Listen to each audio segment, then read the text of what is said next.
एक समय की बात है। किसी गांव में सरला नाम की एक बूढ़ी औरत रहती थी। सरला भगवान गणेश जी की बहुत पूजा करती थी। सरला के 2 बेटे थे। दोनों ही अपने अपने घर में खुश थे। सरला की बस एक ही इच्छा थी कि उसे मरने से पहले एक बार भगवान गणेश के दर्शन हो जाएं। वो इसी भक्ति भाव से गणेश जी से रोज प्रार्थना करती।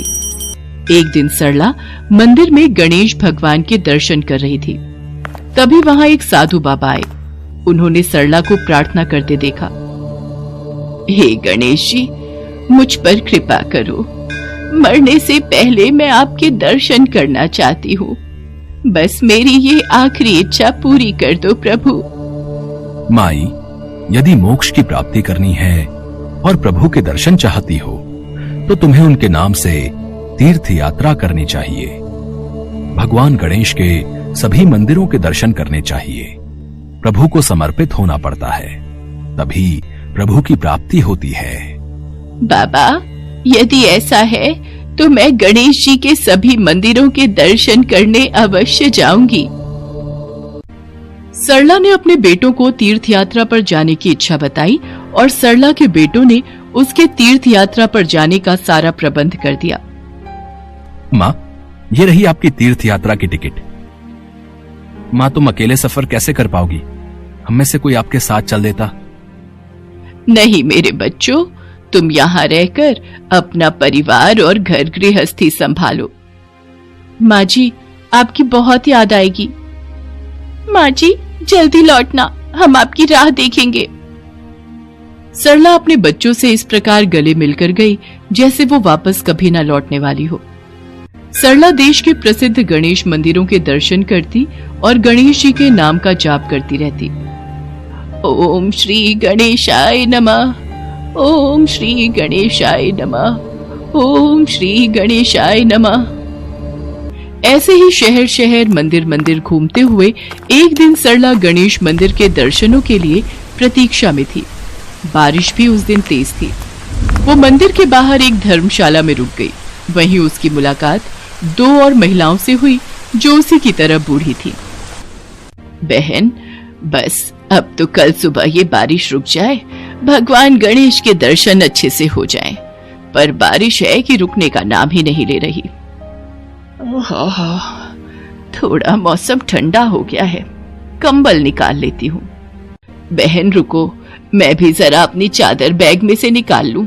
देखो, मेरी तीर्थ यात्रा के लिए बेटा बहू ने ओढ़ने की नई चादर खरीद कर दी थी।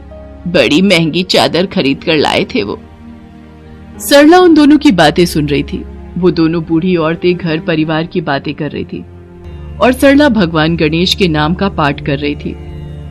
गणेश जी ये सब अपनी दिव्य दृष्टि से देख रहे थे। वो उन तीनों की परीक्षा लेने के लिए एक भिखारी के रूप में उनके सामने प्रकट हुए।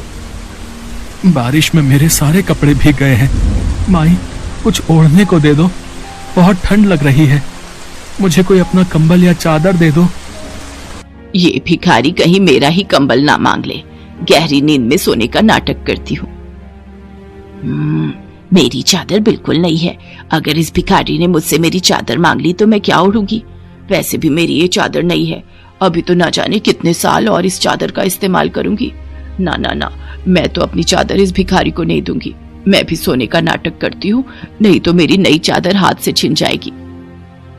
सरला ने देखा भिखारी ठंड से ठिठुर रहा है। वो भिखारी से बोली, बाबा चिंता मत करो, मेरे पास ये स्वेटर है, मैं इसे पहन लूंगी। आप मेरा कंबल ले जाओ। वैसे भी मेरा यहाँ आखिरी दिन है, कल की कल देखी जाएगी। ये लो बाबा, कंबल ओढ़ लो। जैसे ही सरला ने साधु को कंबल दिया, साधु रूप में भगवान गणेश उसके सामने प्रकट हो गए। प्रभु, आपके दर्शन करके मैं धन्य हो गई। सरला, मैं तुम्हारी भक्ति से बहुत प्रसन्न हूँ। तुम मेरी परीक्षा में सफल हुई हो। मांगो, तुम्हें क्या चाहिए? मैं तो बस आपके दर्शन करना चाहती थी और मेरी कोई इच्छा नहीं है। मुझे अपने चरणों में स्थान दीजिए प्रभु। सरला ने भगवान गणेश के चरण छुए और उसके प्राण पखेरु उड़ गए। सरला को लेने के लिए स्वर्ग से विमान आया, जिसमें उसकी आत्मा भगवान गणेश के साथ स्वर्ग लोक चली गई। अगले दिन उन दोनों औरतों ने सरला को जगाने की बहुत कोशिश की, पर सरला तो प्रभु गणेश में विलीन हो चुकी थी। उसका नश्वर शरीर ही धरती पर रह गया था। उसकी आत्मा को मोक्ष मिल गया था। आसपास के लोगों ने देखा, सबने यही कहा, सरला तो भगवान के द्वार चली गई है। वो दोनों औरतें मंदिर में दर्शन करके अपने अपने घरों को लौट गईं। सरला के बेटा बहू ने सरला का अंतिम संस्कार किया। वो जानते थे उनकी मां की आत्मा को भगवान गणेश ने मोक्ष प्रदान किया है।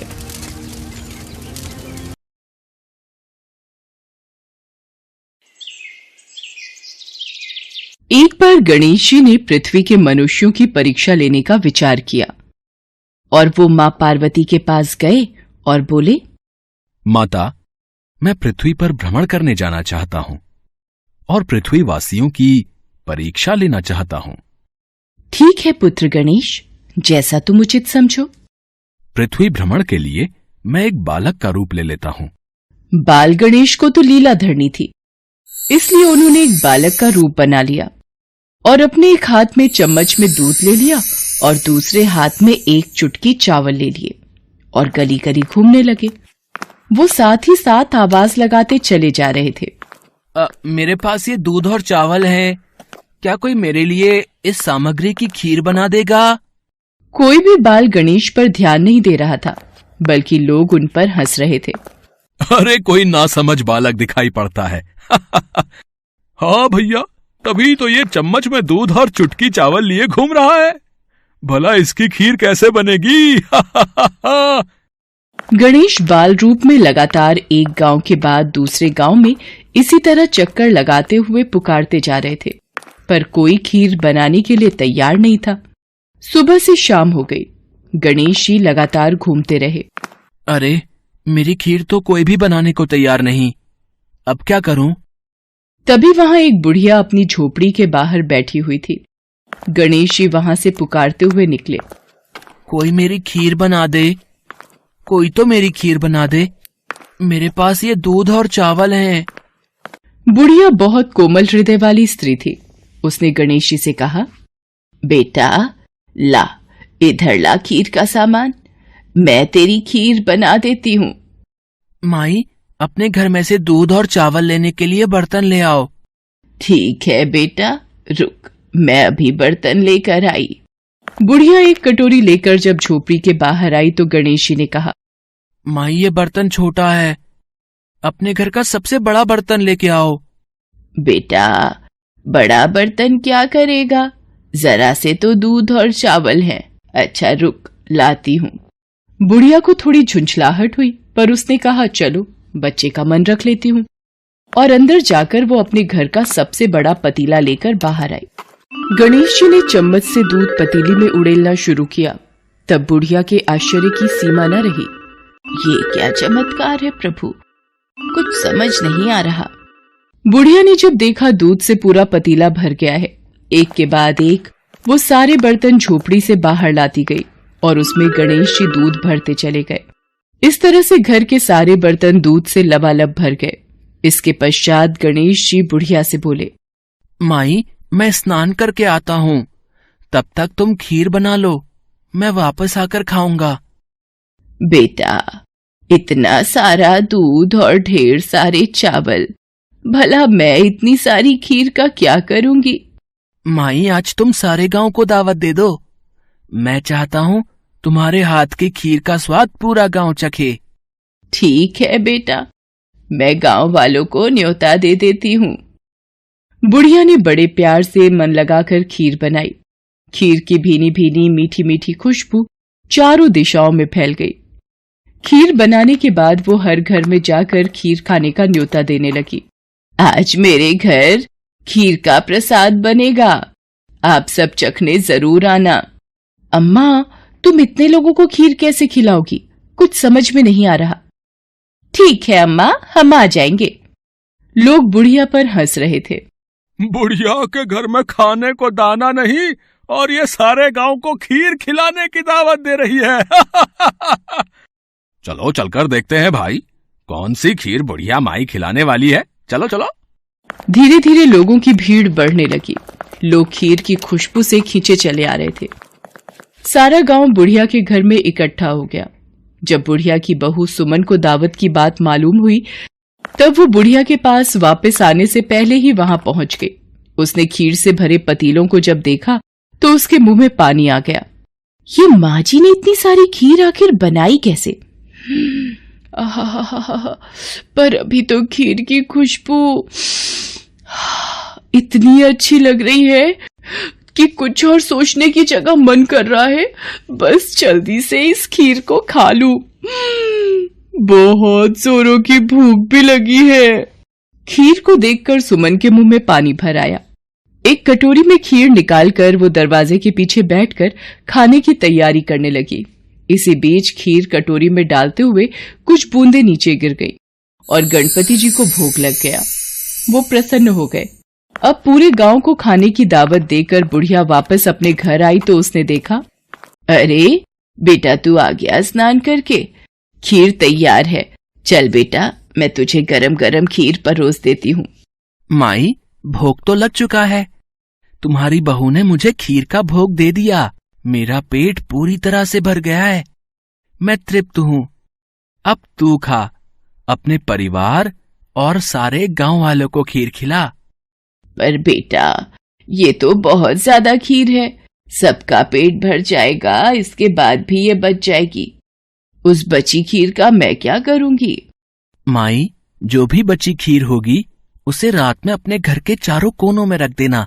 मेरे कहने पर तुमने इतने प्रेम से खीर बनाई, तुम्हें गणेश की चमत्कारी खीर बनाने का मीठा फल अवश्य प्राप्त होगा। ये कहकर मानो वो बालक न जाने कहां गायब हो गया। इतनी देर में गांव वाले भी आ गए। बुढ़िया ने भगवान गणेश का ध्यान करके सब गांव वालों को खीर का प्रसाद बांटा। जब सारा गांव जी भर कर खीर खा चुका, तब भी ढेर सारी खीर बच गई। ये खीर बच गई, इसे चारों कोनों में रख देती हूँ। अगली सुबह बुढ़िया जब सोकर उठी, हे गणेश, हे गजानन, गणपति महाराज, ये मैं क्या देख रही हूँ? पतीलों में खीर के स्थान पर हीरे जवाहरात और मोती भर गए हैं।